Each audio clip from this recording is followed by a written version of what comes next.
ఓం శ్రీ స్వామి శరణమయ్యప్ప.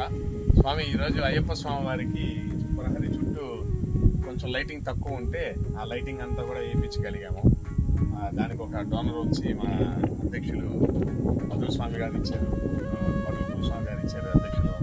అలాగే ఈరోజు మన పేటా బాలాజీ అన్నగారు మన గుడికి కావాల్సిన కంకర అంతా కూడా సేవగా ఇస్తాను మురళి నేను అనేసి చెప్పారు. చాలా మంచి మాట అది.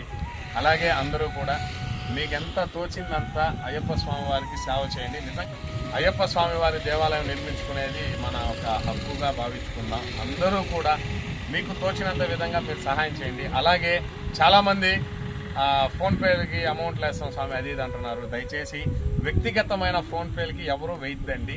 మేము అయ్యప్ప స్వామి వారి పైన అకౌంట్ ఓపెన్ చేస్తున్నాము.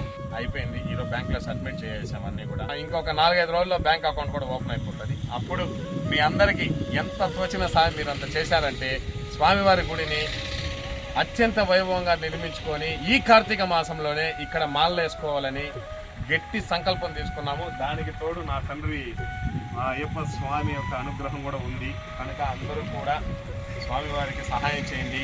ఖచ్చితంగా ఆయన మీ వెంట ఉంటాడు. మీకు ఖచ్చితంగా ఆయన ఆశీర్వాదాలు ఎల్లవెల్లా ఉంటాయి. ఓం శ్రీ స్వామి గణమయ్యప్ప. ఒక దేవాలయం కట్టేటప్పుడు ఎవడైనా ఒక చిన్న ఉపకారం దానికి చేశాడు అనుకోండి, అయ్యా నేను ఇవ్వగలిగింది ఇది, ఈ 1000 రూపాయలు ఉంచుకోండి అన్నాడు. ఇచ్చి మరిచిపోయాడు. ఇప్పుడు ఆ 1000 రూపాయలు దేవాలయ నిర్మాణంలో పడ్డాయి. 2 ఇటుకలో 3 ఇటుకలో ఆ దేవాలయ నిర్మాణంలోకి వెళ్ళాయి. దేవాలయము ఎంతకాలం ఉంటుందో అంతకాలము ఆ ఇటుకలు అందులో అంతర్భాగం. దేవాలయానికి వచ్చి ఎన్ని లక్షల మంది తర్వాత శాంతి పొందారో వాళ్ళు శాంతి పొందడానికి కారకమైనటువంటి పుణ్యంలో కొంత భాగం వీడి జీవుడికి పడిపోతూనే, ఎందుకంటే 3 ఇటుకలు ఉన్నాయి 1000 రూపాయలు ఇచ్చినవి. ఇవి రక్షించుకుంటూ వెళ్ళిపోతూ ఉంటాయి జీవయాత్రలో.